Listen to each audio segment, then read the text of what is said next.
नमस्कार, आदाब, सत श्री अकाल। मैं शिल्पी आप सबका फिर से एक बार आज के अपने इस वीडियो में स्वागत करती हूं।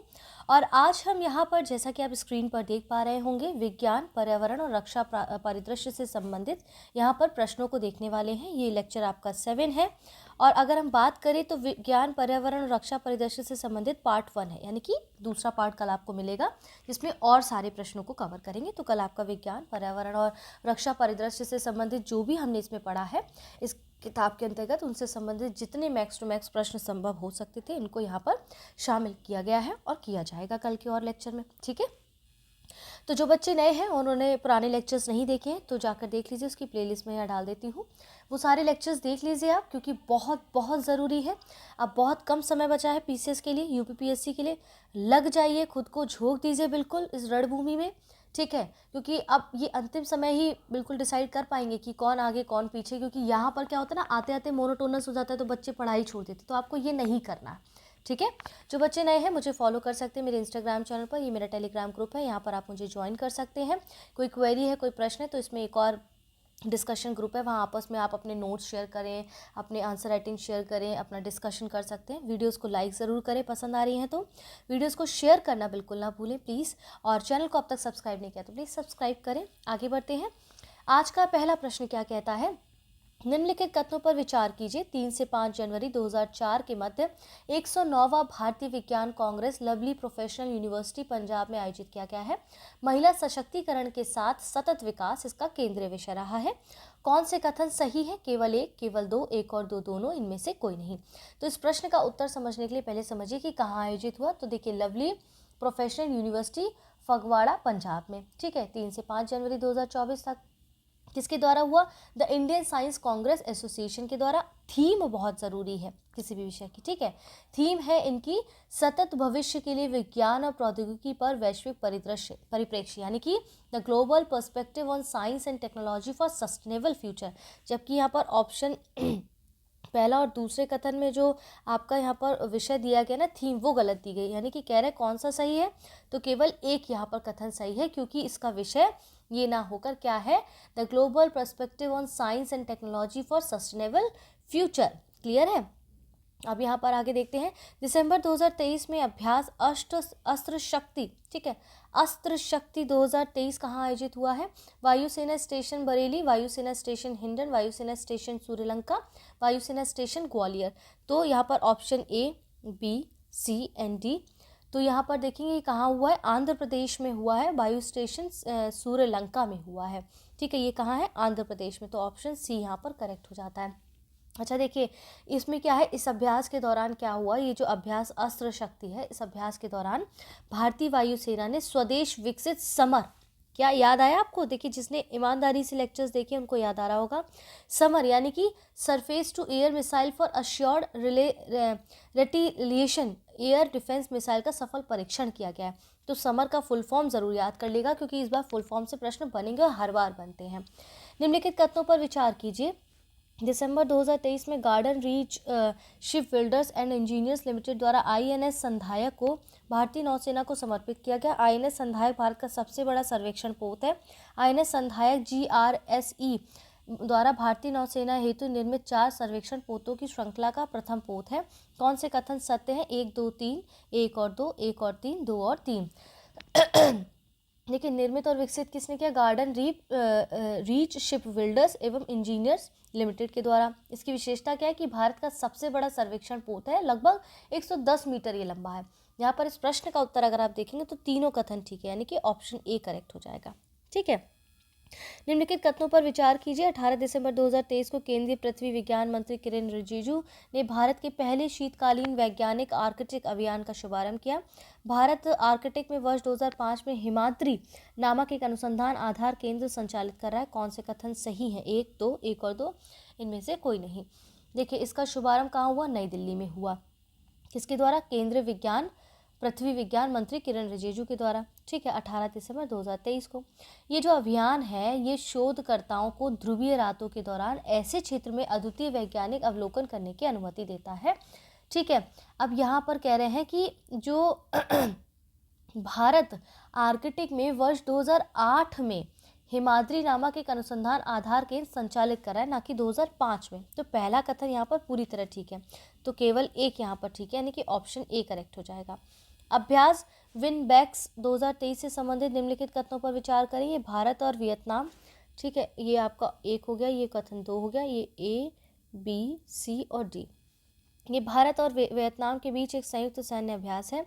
इसका चौथा संस्करण 11 से 21 दिसंबर 2023 के मध्य जबलपुर मध्य प्रदेश में किया गया। कौन से कथन सही है? केवल एक, केवल दो, एक और दो, दोनों, इनमें से कोई नहीं, ठीक है। अब यहाँ पर देखिए इस प्रश्न का उत्तर क्या होगा। ये भारत और वियतनाम के बीच एक संयुक्त सैन्य अभ्यास है, क्लियर है, ठीक है। क्या है हमने समझ लिया। कहाँ हुआ? हनोई वियतनाम में हुआ है। तो यहाँ पर इस प्रश्न का उत्तर सिर्फ ऑप्शन ए होगा, ठीक है। ये जबलपुर मध्य प्रदेश में नहीं बल्कि हनोई वियतनाम में हुआ है। 15 दिसंबर 2023 को रक्षा मंत्रालय ने भारतीय सेना के इलेक्ट्रॉनिक फ्यूज की खरीद के लिए भारतीय इलेक्ट्रॉनिक्स लिमिटेड के साथ यानी कि BEL के साथ एक ऐतिहासिक अनुबंध पत्र पर हस्ताक्षर किए। इस अनुबंध की अवधि कितनी है? 2 वर्ष, 5 वर्ष, 6 वर्ष या 10 वर्ष की है? तो ये 10 वर्ष के अनुबंध की इनकी अवधि है, ठीक है। ऑप्शन डी करेक्ट है। दिसंबर 2023 में कहाँ स्वदेशी रूप से विकसित उच्च गति वाले मानव रहित विमान flying wing autonomous flying wing technology demonstrator उड़ान का सफल परीक्षण किया गया है? चित्रदुर्ग, बेंगलुरु, ठीक है, बेंगलुरु और चेन्नई, चांदीपुर। तो ये आपका जो है कर्नाटक में चित्रदुर्ग एरोनॉटिकल टेस्ट रेंज में ये किया गया है। कहाँ पर? चित्रदुर्ग में। तो ऑप्शन ए इस प्रश्न का उत्तर हो जाए। किसके द्वारा किया गया? रक्षा अनुसंधान और विकास संगठन यानी कि DRDO के द्वारा, ठीक है। इस सफलता के साथ ही भारत टेललेस कॉन्फ़िगरेशन में फ्लाइंग विंग तकनीक के नियंत्रण में महारत हासिल करने वाले देशों की विशिष्ट क्लब में अब शामिल हो गया है। निम्नलिखित कथनों पर विचार कीजिए। 14 दिसंबर 2023 को विशाखापत्तनम स्थित नौसेना डॉक वार्ड में आयोजित एक औपचारिक कमीशनिंग समारोह में INS तार मुगली को भारतीय नौसेना में शामिल किया गया है। INS तार मुगली तेज गति से हमला करने वाला जलपोत है। कौन से कथन सही है? केवल एक, केवल दो, एक और दो, दोनों, इनमें से कोई नहीं, ठीक है। यहाँ पर देखिए कहाँ पर है? विशाखापत्तनम स्थित नौसेना डॉक यार्ड में, ठीक है। विशेषता क्या है? तेज गति से हमला करने वाला जलपोत है, यानी कि फास्ट अटैक क्राफ्ट है। कमीशनिंग समारोह के मुख्य अतिथि हैं वाइस एडमिरल संदीप नैथानी, ठीक है। ऑप्शन सी जो है केवल एक और दो, दोनों करेक्ट है यहाँ पर। दिसंबर 2023 में किस देश में विश्व का पहला चौथी पीढ़ी का परमाणु रिएक्टर का शुभारंभ किया गया? भारत, जापान, चीन और दक्षिण कोरिया। तो ये आप यहाँ पर चीन में किया गया। ऑप्शन सी यहाँ पर करेक्ट है। किसके नाम से किया गया? शिदा-ओवन परमाणु ऊर्जा संयंत्र, ठीक है। अगला प्रश्न क्या कहता है? 12 दिसंबर 2023 को भारत में पहली बार KPIT टेक्नोलॉजी द्वारा सोडियम आयन बैटरी तकनीक का अनावरण किया गया है। सोडियम आयन बैटरी तकनीक में 3000 से 6000 चक्रों का लंबा जीवन काल, पारंपरिक बैटरियों की तुलना में तेज चार्जिंग और शून्य से नीचे के तापमान के प्रति अधिक प्रतिरोध शामिल है। निम्नलिखित में से कौन सा कथन सत्य है? एक और दो, दोनों, केवल एक, केवल दो, इनमें से कोई नहीं। देखिए ये किसके द्वारा किया गया? KPIT टेक्नोलॉजीज़ लिमिटेड, यानी कि KPIT टेक्नोलॉजीज़ लिमिटेड किसके द्वारा, किसके लिए? ऑटोमोटिव और मोबिलिटी इकोसिस्टम के लिए किया गया है, इसलिए ऑप्शन ए यहाँ पर करेक्ट है, ठीक है। निम्नलिखित कथनों पर विचार कीजिए। हाल ही में रक्षा मंत्रालय द्वारा डिजिटल कोस्ट कार्ड परियोजना के कार्यान्वयन के लिए टेलीकम्युनिकेशंस कंसल्टेंट इंडिया लिमिटेड के मध्य एक समझौता संपन्न हुआ है। भारतीय तटरक्षक की तकनीक क्षमताओं को बढ़ाने की दिशा में ये पहल एक महत्वपूर्ण कदम है। इस परियोजना के लिए 588.68 करोड़ रुपए का अनुबंध किया गया है। कौन सा कथन सही है? एक, दो और तीन, केवल दो और एक और दो, दो और तीन, उपरोक्त में से कोई नहीं, ठीक है। तो यहाँ पर ये परियोजना तो डिजिटल कोस्ट गार्ड परियोजना के लिए किया गया है। उद्देश्य क्या है? भारतीय तटरक्षक की तकनीकी प्रगति के लिए। विशेषता क्या है? परियोजना के तहत उन्नत डेटा का निर्माण, एक सुदृढ़ आपदा रिकवरी डेटा सेंटर की स्थापना, ICG साइटों पर कनेक्टिविटी का विस्तार और ERP प्रणाली का विकास शामिल है, ठीक है। क्या है? TCIL telecommunications consultant India limited, ठीक है। ऑप्शन ए यहाँ पर करेक्ट हो जाएगा, यानी कि तीनों कथन ठीक है। अग्नि-1 बैलिस्टिक मिसाइल से संबंधित निम्नलिखित कथनों पर विचार कीजिए। 7 दिसंबर 2023 को APJ है ये, APJ अब्दुल कलाम द्वीप सफल प्रक्षेपण किया गया। ये हवा से सतह पर मार करने में मिसाइल है। और कौन से कथन सही है? देखिए APJ अब्दुल कलाम द्वीप उड़ीसा से किया गया। किसके द्वारा? सेना के सामरिक बल कमान द्वारा। मिसाइल के बारे में एक दो चीज़ें जान लीजिए। ये DRDO द्वारा विकसित कम दूरी की बैलिस्टिक मिसाइल है। इसे एकीकृत निर्देशित मिसाइल विकास कार्यक्रम के तहत विकसित किया गया है। ये सतह से सतह में मार करने वाली है, ठीक है, हवा से सतह में नहीं, सतह से सतह मार करने वाली, इसलिए पहला कथन ठीक है, दूसरा गलत है, इसलिए यहाँ पर क्या ठीक होगा, ऑप्शन ए, केवल एक। निम्नलिखित कथनों पर विचार कीजिए। 6 दिसंबर 2023 को गूगल द्वारा आर्टिफिशियल इंटेलिजेंस आधारित मॉडल जेमिनी को लॉन्च किया गया। जेमिनी मल्टी मॉडल है, जिसका अर्थ है कि यह एक ही समय में टेक्स्ट, कोड, ऑडियो, वीडियो जैसी विभिन्न प्रकार की सूचनाओं को पहचान और समझ सकता है। निम्नलिखित में से कौन से कथन सही है, एक और दो, केवल एक, केवल दो, इनमें से कोई नहीं। ठीक है, क्या है ये, जेमिनी अब तक का सबसे सक्षम एआई यानी कि आर्टिफिशियल इंटेलिजेंस आधारित मॉडल है, जिसमें मोबाइल डिवाइस से लेकर डेटा सेंटर तक की सभी को कुशलतापूर्वक चलाने की क्षमता है। ठीक है, ऑप्शन ए यहाँ पर करेक्ट हो जाता है। क्लियर है। अगला प्रश्न है, प्रथम सर्वेक्षण पोत संधायक यार्ड के संबंध में विकल्प में कौन सा कथन सही नहीं है। ये प्रथम सर्वेक्षण पोत 4 दिसंबर 2023 को भारतीय नौसेना को सौंपा गया। ये पोत messrs garden reach ship builders and engineers Kolkata द्वारा डिजाइन और निर्मित किया गया है। इस पोत की कुल लंबाई 110 मीटर है। इस पोत की अधिनियम गति 25 समुद्री मील से अधिक है। कह रहे कौन सा सही नहीं है। ठीक है, देखिए भारतीय सेना को सौंपा गया 4 दिसंबर 2023 को, पहला कथन ठीक है। अब यहाँ कह रहे हैं डिजाइन और निर्मित किसने किया, तो messrs garden sheep reach ship builders and engineers Kolkata के द्वारा किया गया, ये भी करेक्ट है। इस पोत की जो लंबाई है वो भी 110 मीटर है।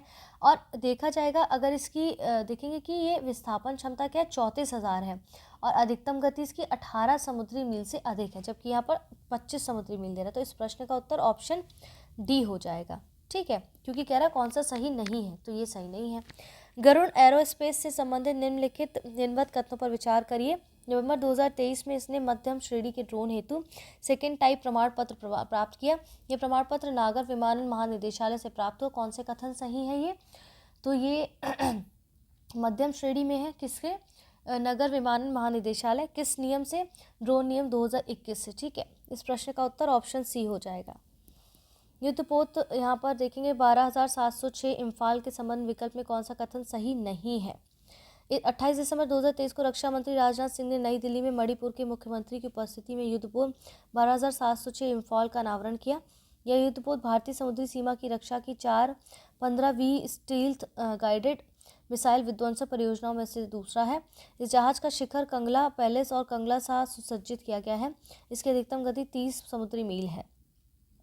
ठीक है, तो कह रहे हैं कि यहाँ पर कौन सा कथन सेम पूछ रहे, कौन सा कथन सही नहीं है। देखिए यहाँ पर पहला कथन ठीक है, तीसरा कथन ठीक है, चौथा ठीक है, दूसरा गलत है, क्योंकि यहाँ पर आप देखेंगे यहाँ पर कह रहे हैं भारतीय सीमा की रक्षा की 4-15V स्टील्थ। ठीक है, तो यहाँ पर जो है भारतीय समुद्री सीमा की रक्षा की 4-15V स्टील्थ गाइडेड मिसाइल विध्वंसक परियोजनाओं में तीसरा है। ठीक है, जबकि ये दूसरा कह रहा है यहाँ पर, तो इस प्रश्न का उत्तर ऑप्शन बी हो जाएगा। सूर्य किरण 2023 से संबंधित निम्नलिखित कथनों पर विचार कीजिए। ये भारत और मंगोलिया के बीच होने वाला एक संयुक्त सैन्य अभ्यास है। इसके 17वें संस्करण का आयोजन 24 नवंबर से 7 दिसंबर 2023 के मध्य पिथौरागढ़ उत्तराखंड में किया गया है। कौन से कथन सही है, केवल एक, केवल दो, एक और दो, दोनों, इनमें से कोई नहीं।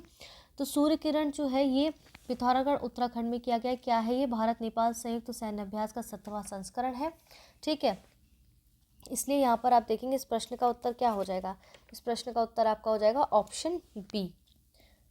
ठीक है, किस किस के, भारत और मंगोलिया के बीच ये संयुक्त सैन्य अभ्यास नहीं है, बल्कि ये भारत और नेपाल संयुक्त सैन्य अभ्यास है, इसलिए इस प्रश्न का उत्तर ऑप्शन बी हो जाएगा। इसके बाद ऑस्ट्रा हिंद 2023 से संबंधित निम्नलिखित कथनों पर विचार करिए। पहला कथन है ये भारत और ऑस्ट्रेलिया के बीच एक संयुक्त सैन्य अभ्यास है। इसका दूसरा संस्करण 22 नवंबर से 6 दिसंबर 2023 के मध्य बकलोह हिमाचल प्रदेश में आयोजित किया गया। उपरोक्त कथनों में से कौन से कथन सही हैं, एक और दो, दोनों, उनमें से कोई नहीं। 22 नवंबर से 6 दिसंबर 2023 कहाँ है, पर्थ ऑस्ट्रेलिया में। इसमें भारतीय सेना का नेतृत्व गोरखा राइफल्स की बटालियन के 60 जवानों द्वारा किया गया है। ठीक है, ऑप्शन ए यहाँ पर करेक्ट है, क्योंकि दूसरा कथन यहाँ पर कह रहा है 22 नवंबर से नहीं, बल्कि 22 नवंबर से 6 दिसंबर के बीच में कहाँ हुआ था, ये पार्थ ऑस्ट्रेलिया में होता है, इसलिए पहला कथन ठीक है, दूसरा कथन गलत है इसका। ठीक है, नवंबर 2023 में किस देश में भारत की विश्व की पहली इलेक्ट्रिक फ्लाइंग पैसेंजर शिप तैयार की गई, जापान, नॉर्वे, स्वीडन, फिनलैंड। तो ये स्वीडन में की गई है। शिप का नाम है कैंडेला P12। ठीक है, कैंडेला P12 है। किसने बनाया, इसे बनाया गया है स्वीडिश कंपनी कैंडेला टेक्नोलॉजी एवी द्वारा अगले वर्ष से स्टॉकहोम में इसके संचालन की योजना है। 22 नवंबर 2023 को मिसाइल सह गोला बारूद वार्ज नौका LSM AM 9 यार्ड 77 का अंतरण कहाँ किया गया? नौसेना डाकयार्ड गोवा, नौसेना डाकयार्ड कोच्चि, ठीक है नौसेना डाकयार्ड मुंबई, नौसेना डाकयार्ड विशाखापत्तनम। तो नौसेना डाकयार्ड मुंबई में इसका किया गया, ऑप्शन सी करेक्ट है। ये किसके लिए किया गया? INS तुनीर के लिए किया गया। क्या है ये? तीसरी वार्ज नौका है। आयुर्वेद विज्ञान नैपुण पहल के यानी अग्नि के पहल में निम्नलिखित कथनों पर विचार करें। नवंबर 2023 में केंद्रीय आयुर्वेदीय विज्ञान अनुसंधान परिषद आयुष मंत्रालय ने आयुर्वेद ज्ञान नैपुण पहल की शुरुआत की। इस पहल का लक्ष्य आयुर्वेद चिकित्सकों को रोग से जुड़ी विभिन्न स्थितियों में उनके नवीन अभ्यासों से अनुभवों की जानकारी देने के लिए एक मंच प्रदान करना है। कौन सा कथन सही है? केवल एक, केवल दो, एक और दो, दोनों, उपरोक्त में से कोई नहीं। तो देखिए यहाँ पर क्या है इस प्रश्न का उत्तर। देखिए प्रारंभकर्ता कौन है? केंद्रीय आयुर्वेदिक विज्ञान अनुसंधान परिषद आयुष मंत्रालय। ये शुरू की गई साक्ष्य आधारित मूल्यांकन के माध्यम से आयुर्वेद से जुड़ी व्यवहारिक प्रथाओं को मुख्य धारा में लाने के लिए अनुसंधान को बढ़ावा देने के प्रयासों के तहत। प्रारंभ कब हुआ? नवंबर 2023 में। इस प्रश्न का उत्तर क्या हो जाएगा? ऑप्शन सी हो जाएगा। क्लियर है यहाँ तक? ठीक है, तो फिलहाल इस वीडियो को यहाँ तक देखने के लिए बहुत बहुत शुक्रिया। ये आपका साइंस और पर्यावरण और रक्षा परिदृश्य से संबंधित पार्ट 1 था। पार्ट 2 कल हम देखेंगे, उसमें जितने बचे हुए प्रश्न जो बनाए गए हैं उनको समेकित कर लेंगे। तो आपका पर्यावरण विज्ञान और रक्षा परिदृश्य से संबंधित जितने प्रश्न संभव हो सकते थे वो कवर हो जाएंगे। वीडियो को पसंद आया है आपको तो वीडियो को लाइक करें, वीडियो को शेयर करना बिल्कुल ना भूलें। अब तक आपने चैनल को सब्सक्राइब नहीं किया तो प्लीज़ सब्सक्राइब करें। जल्द मिलते हैं कल के वीडियो में। और कुछ नए प्रोग्राम डिज़ाइन किए जा रहे हैं जिसको जल्द ही लॉन्च किया जाएगा, तो इसलिए निरंतर हमारे साथ बने रहें। तब तक के लिए अपना ध्यान रखें, अपनों का ध्यान रखें। जय हिंद, जय भारत।